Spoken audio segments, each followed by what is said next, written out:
নমস্কার বন্ধুরা, আজকে বানাবো ছোলার শাকের ঘন্ট। প্রথমে আমি শাকটা ভালো করে ধুয়ে এরকম পরিষ্কার করে কেটে নিয়েছি। এরপর কড়ার মধ্যে সামান্য তেল দিয়ে ওর মধ্যে দিয়েছি গোটা জিরে আর দিয়েছি কিছুটা পরিমাণ আদা বাটা। এরপর এর মধ্যে দিয়ে দিচ্ছি দুটো শুকনো লঙ্কা।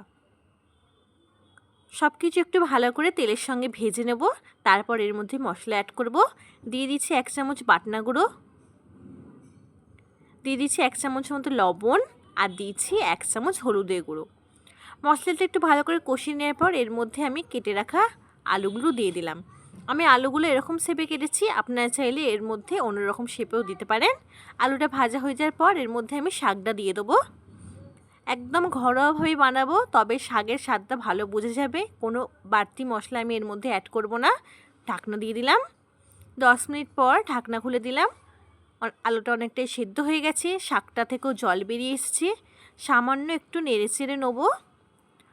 তো রেডি আমার শাক। এরপর এর মধ্যে দিয়ে দেবো কিছুটা পরিমাণ ঘরেতে তৈরি করা জিরে গুঁড়ো।